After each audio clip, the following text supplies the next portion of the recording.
ప్రార్థన చేసుకుందామండి.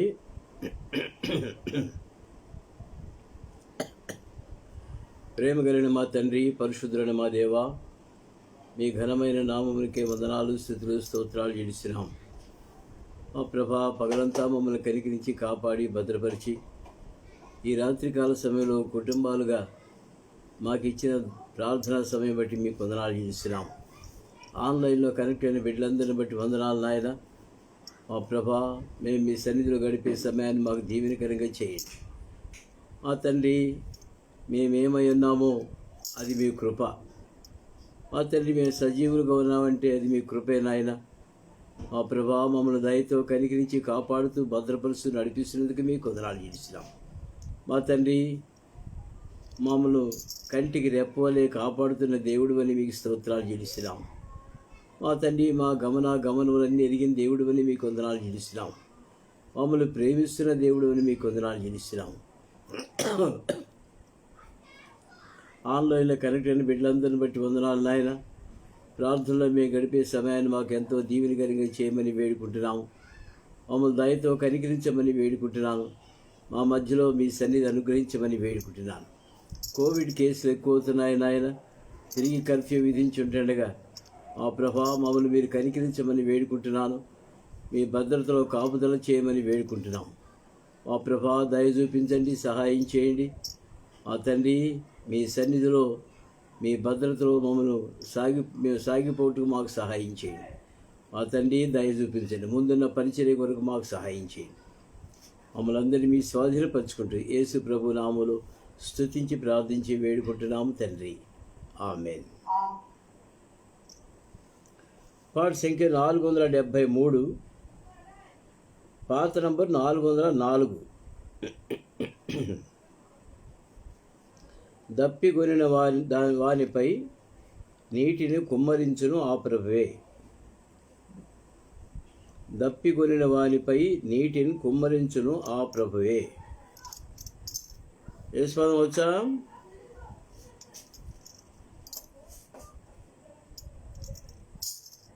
యశ్వాదం వచ్చా? హలో, సార్ జీ, ఒక్కో చరణం 2 సార్లు పాడు. ఒక్కో చరణం 2 సార్లు, ఒక్కొక్క లైన్.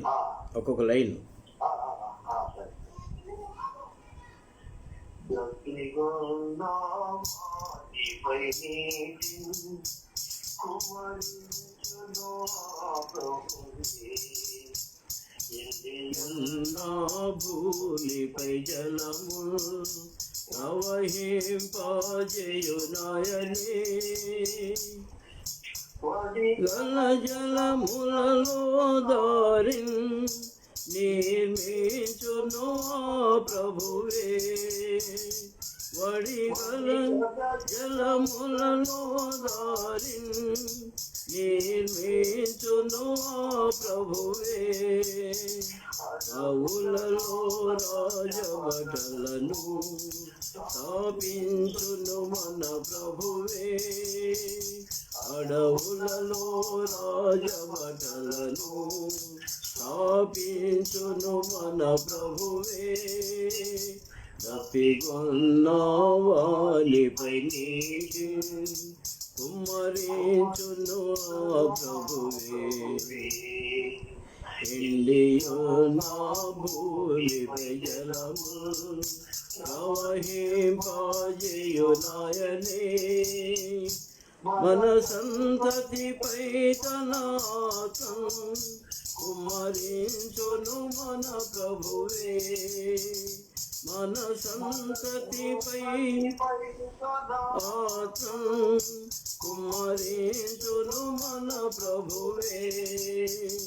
తన ఆత్మతో వారిని నింపి నిర్మించును సంఘముగా. ఆత్మతో వారిని నింపి నిర్మించును సంఘముగా. వానిపై నీటిని కుమ్మరించును ఆ ప్రభువే. ఎండియున్న భూమిపై జలము ప్రవహింపజేయునాయనే నీటి కాలువల యొద్ద నిరవంగి చెట్లవలే నీటి కాలువల యొద్ద నిరవంగి చెట్లవలే కడిలో ఎదుగునాట్లు వారు వదిలెదరు కడిలో ఎదుగునాట్లు వారు వదిలెదరు తప్పిగొన్న వానిపై నీటిని కుమ్మరించును ఆ ప్రభువే ఎండియున్న భూమిపై జలము ప్రవహింపజేయునాయనే కరుణా పీఠముపై నుండి మాట్లాడెను మన దేవుడే కరుణా పీఠముపై నుండి మాట్లాడెను మన దేవుడే లోకము నుండి స్వరము వినిపించెను మన దేవుడే పరలోకము స్వరము వినిపించెను మన దేవుడే తప్పికొన్న వారిపై నీటిని కుమ్మరించును ఆ ప్రభువే ఎండియున్న భూమిపై జలము ప్రవహింపజేయునాయనే ఆకాశము పడగా మాట్లాడెను మన దేవుడే ఆకాశము తెరువబడగా మాట్లాడెను మన దేవుడే ఒక శబ్దము చేతన సుతుని ఘనపరచెను మన దేవుడే ఒక శబ్దము చేతన సుతుని ఘనపరచెను మన దేవుడే దప్పిగొన్న వానిపై నీటిని కుమ్మరించును ఆ ప్రభువే ఎండియున్న భూమిపై జలము ప్రవహింపజేయునాయనే మందసము దేవుని ప్రజలు మందిరమందుంచగనే మందసము దేవుని ప్రజలు చగనే నిరమున్ కమ్మెను ప్రభుని తేజో మహిమంతటను మందిరమున్ క్రమ్మెను ప్రభుని తేజో మహిమంతటను తప్పిగొన్న వానిపై నీటిని కుమ్మరించును ఆ ప్రభువే ఎండియున్న భూమిపై జలము ప్రవహింపజేయునాయనే తన ప్రజలప్పుడు క్రీస్తు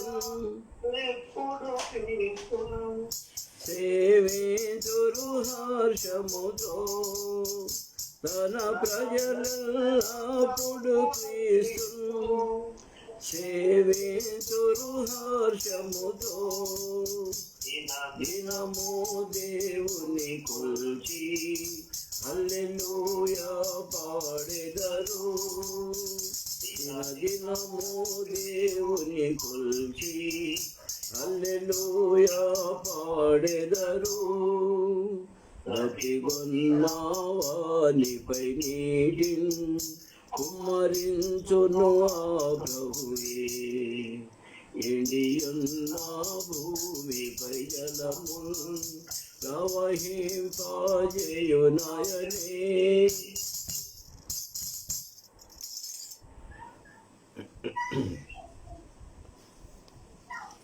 దేవుని వాక్యం చూసుకున్నామండి. మొదటి సమూయేలు గ్రంథము 1వ అధ్యాయము 18వ వచనం నుంచి 24 వరకు చదువుకుందామండి. మొదటి సమూయేలు 1వ అధ్యాయము 18 నుంచి.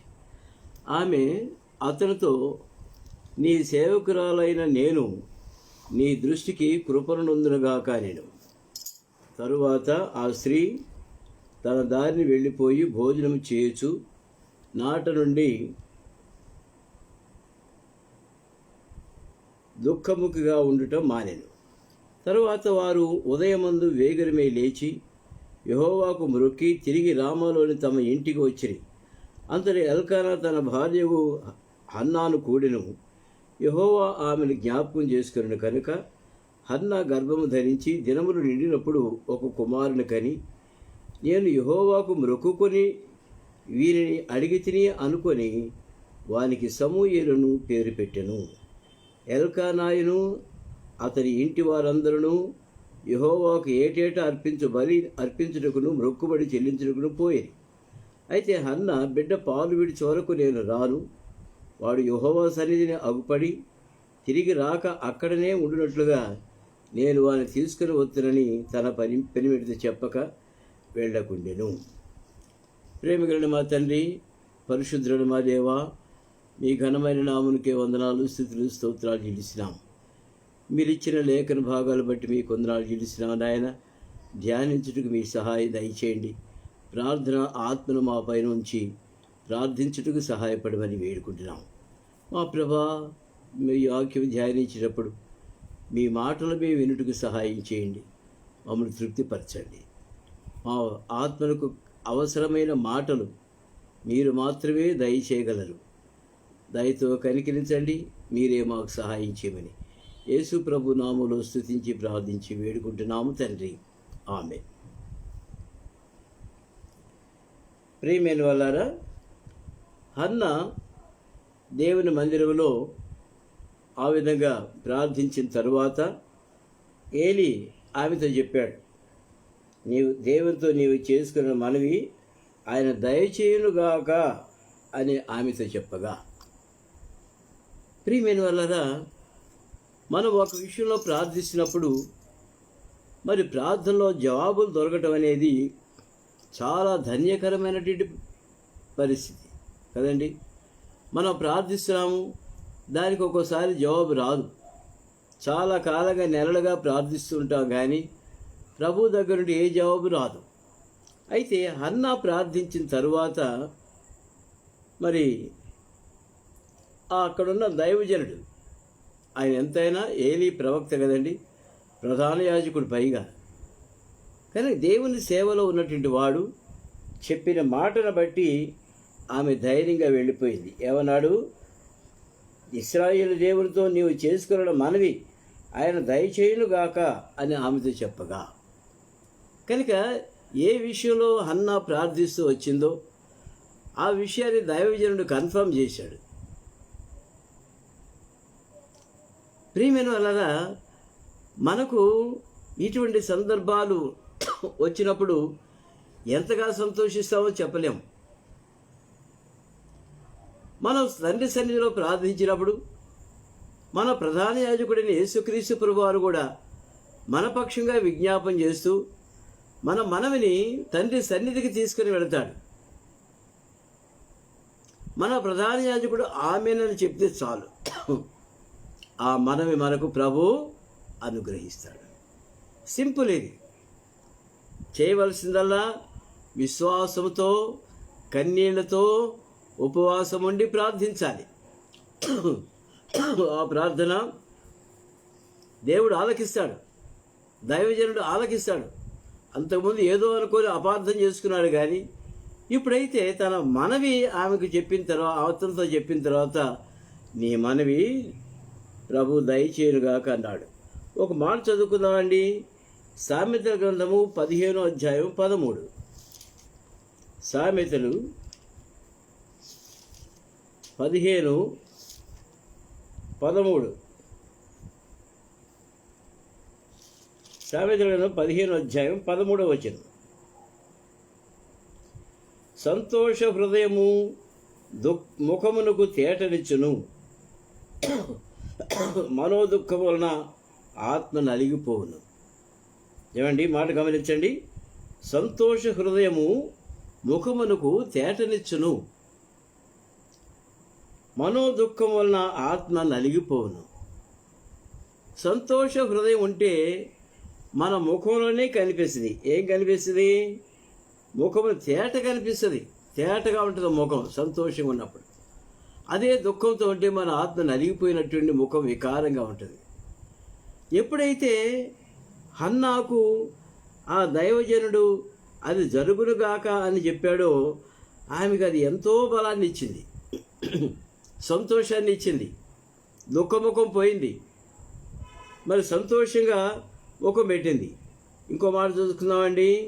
రోమీయులకు రాసిన పత్రిక 15:13. అది కూడా 15:13. రోమీయులకు రాసిన పత్రిక 15:13 చదువుకుందామండి. 13. కాగా మీరు పరిశుద్ధాత్మ శక్తి పొంది విస్తారముగా నిరీక్షణ గలవారొకటకు నిరీక్షణకర్తకు దేవుడు విశ్వాసం ద్వారా సమస్త ఆనందముతోనూ సమాధానంతోనూ మేము నింపునుగాక. ప్రియమిత్రులారా, ఇటువంటి మాటలు మనం డైలీ పోర్షన్ చదివేది వేరు, లేదా ఒక సందర్భంలో తీసుకుని ధ్యానించినప్పుడు ఆ మాట ద్వారా మనకు కలిగేటువంటి ఆనందం అంతా ఇంత కాదు. నా మట్టుకు నేను ఎన్నోసార్లు రోమాపత్రిక చదివాను, కానీ మరి నిన్నటి దినాన ఈ వాక్యం ధ్యానించేటప్పుడు ఉదయం ధ్యానించినప్పుడు ప్రభు నాతో కూడా మాట్లాడాడు. ఎప్పుడు? యెషయాలో నుండి వేరు చిగురు అనగా అన్ని జనులు లేచువాడు, అన్ని జనులు ఏలుటకు లేచువాడు వచ్చును, ఆయన యందు అన్ని జనులు నిరీక్షించుదురు. కాగా మీరు పరిశుద్ధాత్మ శక్తి పొంది. ఎప్పుడండి? మన రక్షకుడు మన కొరకై వచ్చినప్పుడు, మనల్ని రక్షించేదానికి మన ప్రభు వచ్చినప్పుడు, అన్యజనుడైన మన యొద్దకు మన ప్రభు వచ్చి రక్షించేదానికి వచ్చినప్పుడు మనకు పరిస్థితి ఉంటుంది.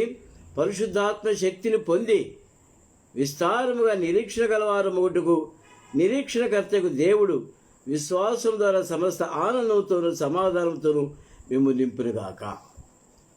ప్రియమైన వలన మనం ఎప్పుడైతే ఒక విషయంలో ప్రార్థిస్తామో, లేదా దేని కొరకైతే మనం ఎదురు చూస్తున్నామో, అన్ని జనులైన మనం ఒకప్పుడు రక్షణకర్తకు దేవుని కొరకు మేము నిరీక్షణ కలిగాం. విస్తారముగా నిరీక్షణ గలవారుడు నిరీక్షణకర్తకు దేవుడు విశ్వాసం ద్వారా సమస్త ఆనందమును సమాధానంతో మేము నింపునుగాక.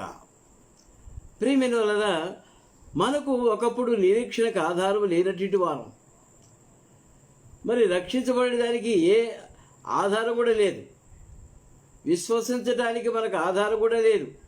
అటువంటి పరిస్థితిలో మన ప్రభు అయిన మన తండ్రి అయిన దేవుడు తన కుమారుడైన యేసుక్రీస్తు ప్రభు వారిని అన్ని జనులకు రక్షణార్థంగా ఆయన మనకు దగ్గర పంపించాడు అనేది మనం గ్రహించినప్పుడు మనకు ఎట్లా ఉంటుంది? పరిశుద్ధాత్మ శక్తిని పొందిన వారంగా ఉంటాం. ఏమండి, ప్రభు సన్నిధిలో ఒక మాట, ప్రభు మాట ఒకటి చదివినప్పుడు, ప్రభు సన్నిధిలో ఒక మాట ద్వారా మనం బలపరచబడ్డప్పుడు మనం పరిశుద్ధాత్మ శక్తిని పొంది విస్తారముగా నిరీక్షణ గలవారొకటుకు నిరీక్షణకర్తకు దేవుడు విశ్వాసం ద్వారా సమస్త ఆనందమును సమాధానం మేము నింపునుగాక. కనుక మనకు నిరీక్షణ ఇస్తాడు, విశ్వాసం ఇస్తాడు. ఈ రెంటితో కలిపి ఆనందము కూడా దేవుడు ఇస్తాడు. విశ్వాసము, నిరీక్షణ, పరిశుద్ధాత్మేందని ఆనందము కూడా ప్రభు మనకిస్తాడు. అప్పుడు మన ఆనందము చెప్పనశక్యము కాని మహిమాయుక్తమునైన సంతోషం ప్రభు మనకిచ్చేవాడుకుంటున్నాడు. నేను కొంతకాలంగా, మనం అందరం కొంతకాలంగా ఒక మందిరం కలిగి ఉండాలని, బలతో కూడిన సహవాసము కలిగి ఉండాలని అనేక దినాలుగా ప్రార్థిస్తూ వచ్చాం. ప్రియమైన ఒక దినాన ఈ మధ్యన ప్రభు మరి ఒక వాగ్దానం ద్వారా ప్రభు నాతో మాట్లాడుతూ వచ్చాడు. ఆ వాగ్దానం మేరకు ఎప్పుడైతే ఆ వాగ్దానం చదివి నేను ప్రార్థన ముగించి బయటకు వచ్చానో వెంటనే మా పిల్లలు ఆ విషయంలో నాతో మాట్లాడడానికి వచ్చారు. అవును, ఆ సంగతి ఎంతవరకు ఆలోచించావు నాన్న అని అన్నాడు. ప్రియమైన వాళ్ళ, నాకు ఎంత ఆనందం కలిగిందంటే అదే సమయంలో అదే ఆ మాటలు నన్ను హెచ్చరించినప్పుడు ఇది దేవుని యొక్క వాక్కు, ఇది దేవుని యొక్క వాగ్దానము అని నేను గ్రహించగలను. అప్పుడు నాలో ఉన్నటువంటి ఆ ఆనందము రెట్టింపైంది. కనుక ప్రభు సన్నిధిలో మనం వాగ్దానాల కొరకు కనిపెట్టుకునే వారంగా ఉండాలి. ప్రభు సన్నిధిలో వాగ్దానాల కొరకు కనిపెట్టుకునే వారంగా ఉన్నప్పుడు ప్రభు మన ప్రార్థన ఆలకించి మనకు జవాబులు ఇచ్చేవాడుకుంటున్నాడు. ఇంకా చూడండి,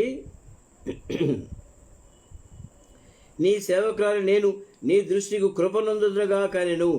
ఆ తరువాత ఆ స్త్రీ తన దారిని వెళ్ళిపోయి భోజనం చేయొచ్చు నాటి నుండి దుఃఖముఖిగా ఉండటం మానెను. ఇది ఇక్కడ కూడా మనం గ్రహించాల్సిన విషయం ఒకటి ఉంది. ప్రియమైన వాళ్ళ, ప్రభు మనకు వాగ్దానం ఇచ్చిన తర్వాత, ప్రభు మనకు రక్షణ నిశ్చయత ఇచ్చిన తర్వాత ఇక దుఃఖముఖం ఎందుకు? ఏమండి, చాలామంది విశ్వాసులు ఆరాధన చేయమంటే ఏడుస్తూ ఉంటారు. ఏడ్చే టైం కాదు అది, ప్రార్థనలో ఏడవచ్చు, దుఃఖంతో కన్నీళ్లతో ఉపవాసంతో ప్రార్థించవచ్చు. ఆరాధనలో దుఃఖం ఎందుకు?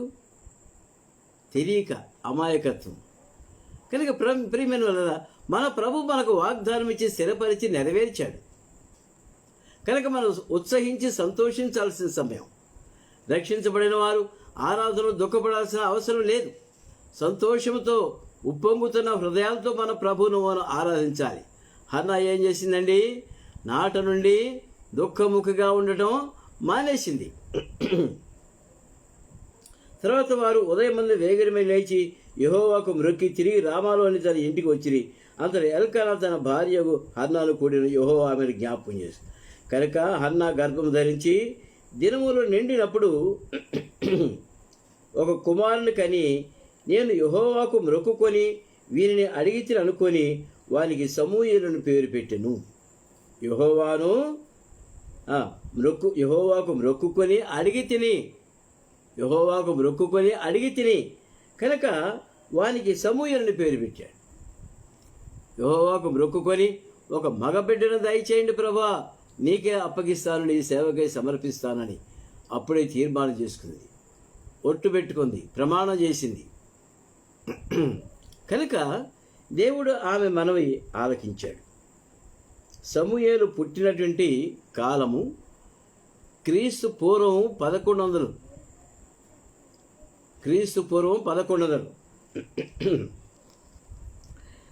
పేరు పెట్టింది. ఎల్కానాయును అతని ఇంటి వారందరూ యెహోవాకు ఏటేటా బలి అర్పించుటకును మ్రొక్కుబడిని చెల్లించుటకును పోయిరి. ప్రతి సంవత్సరం వెళుతుంటారు కదా. సమూయేలు పుట్టిన తర్వాత కూడా వెళ్ళినప్పుడు ఏమందండి?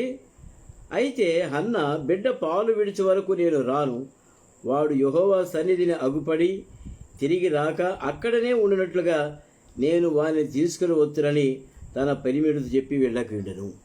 ఏమండి, నాజీరు చేయబడినటువంటి బిడ్డ సమూయేలు కూడా మంగళకత్తి రాకుండా నాజీరు చేయబడిన వ్యక్తి, దేవునికి సమర్పించుకున్నటువంటి వ్యక్తి సమూయేలు. కనుక హన్నా నుండి నేను ఇప్పుడే రాను, ఆ బిడ్డ పాలు విడిచి వరకు నేను ఇక్కడే ఉంటాను, పాలు విడిచిన తర్వాత వెళదాము, బిడ్డను తీసుకొని వెళ్ళి అక్కడికే మందిరానికే వెళదామని చెప్పింది. అయితే ఎప్పుడైతే నేను మందిరానికి వస్తానో బిడ్డను సమర్పిస్తాను, ఇక ఆ బిడ్డ మన దగ్గర తిరిగి రాడు, అక్కడే ఉంటాడు.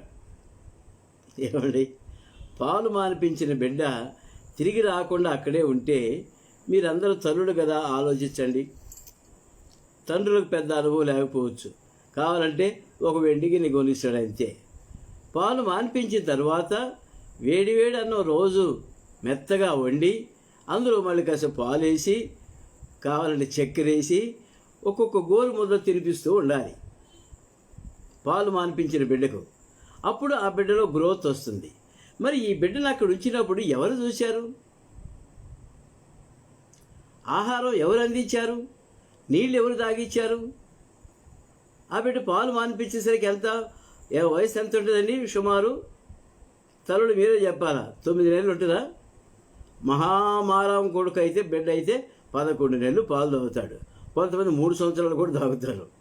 ఏమండి, వాళ్ళకి నానా యాత్రలను బట్టి మాన్పిస్తారు. ఈ బిడ్డ మరి ఎంతకాలం ఉన్నాడో పాలు మానిపించిన తర్వాత మరి ఆ విధంగా ఇంకా స్పూన్ ఫీడింగ్ ఏజ్లోనే ఉన్నాడు. స్పూన్తో తినిపించే ఏజ్లోనే ఉన్నాడు ఆ బిడ్డ, పాలు మానిపించిన తర్వాత కూడా. ప్రియమైన వాళ్ళారా, ఆ విధంగా ఆ బిడ్డను అక్కడ వదిలిపెడతానని చెప్పింది. కాబట్టి ఆమె పెనిమిడైన ఎల్కానా, నీ దృష్టికి ఏది మంచిదో అది చేయము, నీవు వానికి పాలు మాన్పించే వరకు నిలిచి ఉండము. పాలు మాన్పించే వరకు నిలిచి ఉండము. ఒక మాట చదువుకుందామండి. సంఖ్యాకాండము 15వ అధ్యాయంలో ఒక మాట చదువుకుందాం. సంఖ్యాకాండము 15వ అధ్యాయము 9-10 వచనాలు చదువుకుందామండి. సంఖ్యాకాండము 15వ అధ్యాయము 9-10 వచనాలు చదువుకుందాం. ఆ కోడెతో కూడా పడిందర నూనె కలపబడిన 6 పళ్ళ గోధుమ పిండిని నైవేద్యముగా అర్పింపరు. మరియు యెహోవాకు ఇంపైన సువాసన గల హోమముగా పడిందర ద్రాక్ష రసమును పానీయార్పణముగా తేవలను. ఒక్కొక్క కోడెతో కూడాను, ఒక్కొక్క పొట్టేలుతో కూడాను, గొర్రెల్లోని దేనిను, మేకలలోని దేనిను, ఒక్కొక్క పిల్లతో కూడా అలాగూ చేయవలను. ఎప్పుడు? మ్రొక్కుబడి చెల్లించుటకై. 8వ వచనం. మ్రొక్కుబడిని చెల్లించుటకైనను, యెహోవాకు సమాధాన బలి అర్పించుటకైనను, నీవు దహన బలిగానను బలిగానైనను కోడెను సిద్ధపరిచిన. ఆ విధంగా ఆ ప్రాసెస్లో ఆ బిడ్డను తీసుకుని వెళ్ళవలసి ఉంటుంది.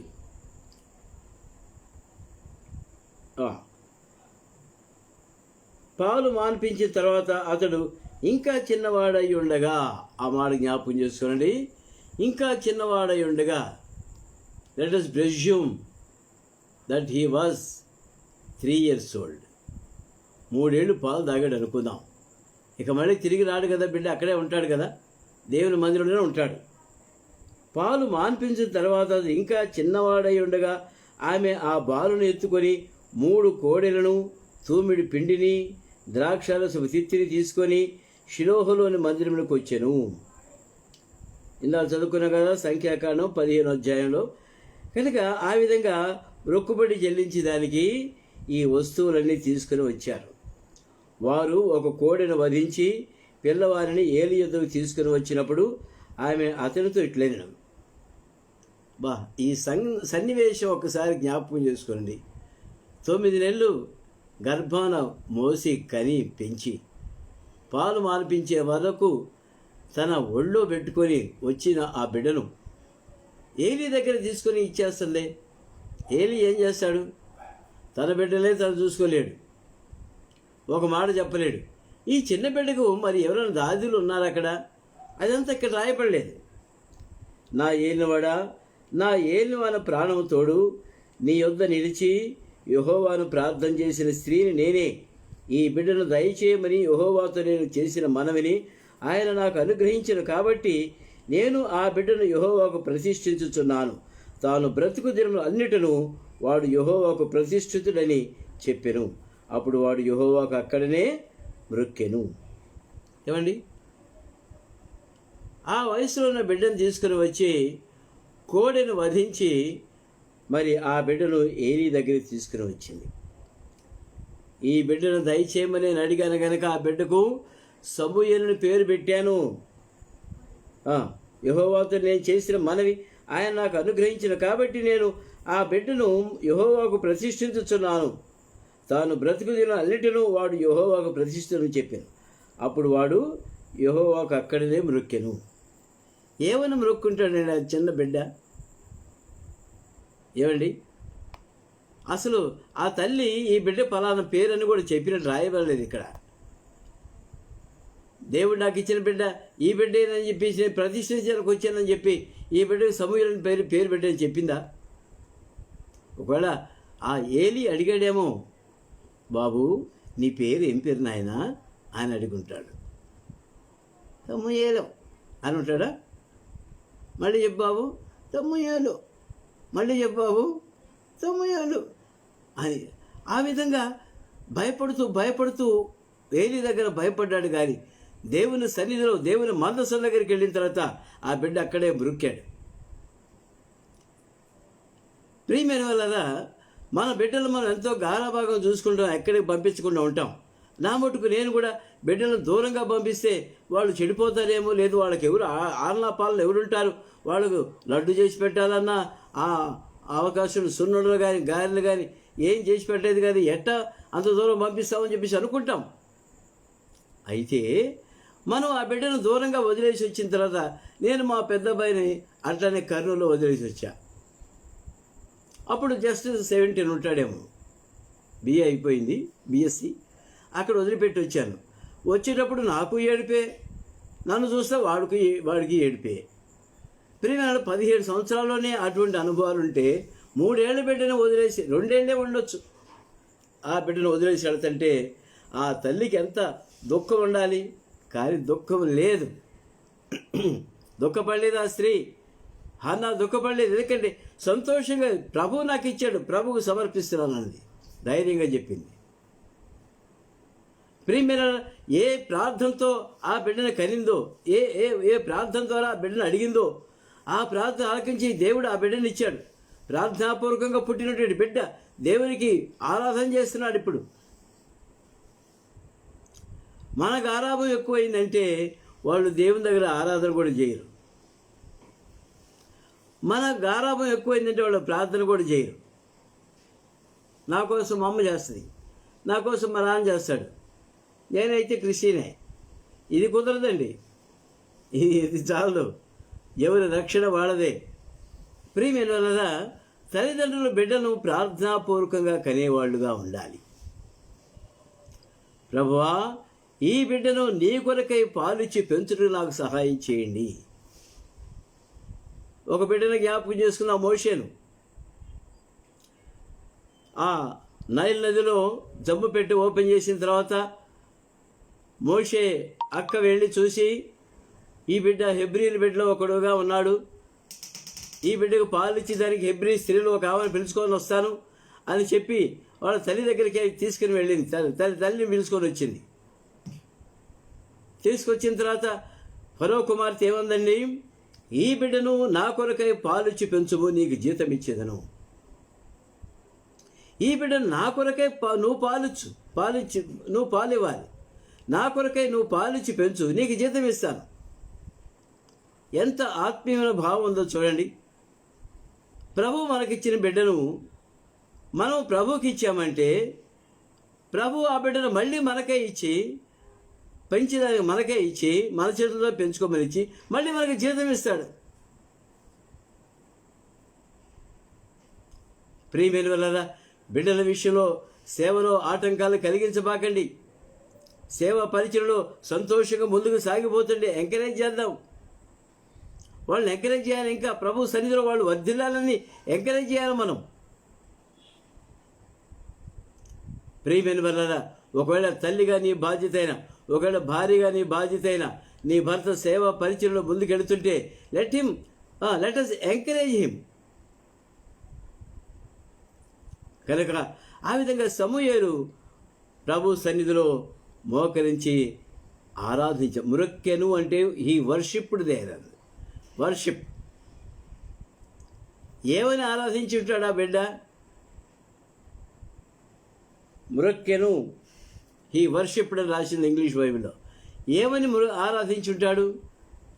ప్రభా, మా అమ్మ ప్రార్థన చేయగా నన్ను మా అమ్మకు నువ్వు ఇచ్చావు, నీకు వందనాలు. నీవిచ్చిన బిడ్డను మా అమ్మ నీకే సమర్పించింది, అందును బట్టి వందనాలు.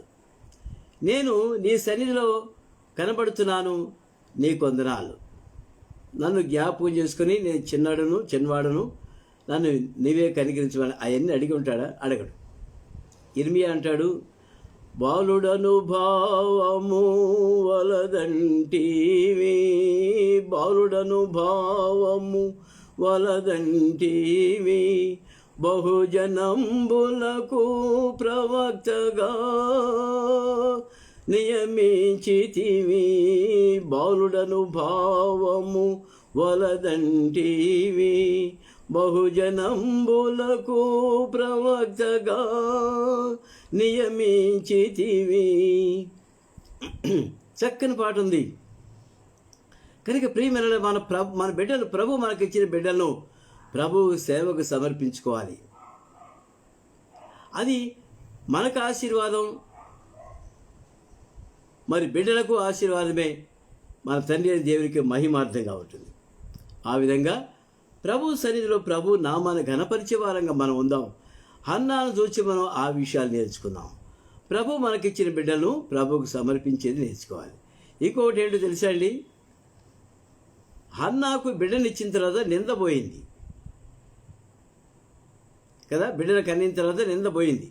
ఇక మీద నువ్వు గొడ్రాలు కాదు అని అన్నారు. మరి బిడ్డను ఇచ్చేసింది. బిడ్డలు లేని తల్లివి నువ్వు అని అంటారా? అన్నారు. అప్పుడు మెచ్చుకుంటారు. లేక నీకు ఒక బిడ్డనిస్తే ఆ బిడ్డను దేవునికి అర్పించావమ్మా, నువ్వెంత ఘనురాలువు అని కొనియాడుతారు ప్రజలు కూడా. కనుక ప్రజల నుంచి కూడా మంచి ఇంప్రెషన్ వస్తుంది. ప్రభు దగ్గర నుంచి కూడా మంచి ఆశీర్వాదం వస్తుంది. ఆ బిడ్డ ఆ విధంగా దేవుని సన్నిధిలో ఉండి పరిచయం చేసేదానికి సమర్పించబడ్డాడు. దేవుడు తన వాక్య భావం దీవించును గాక.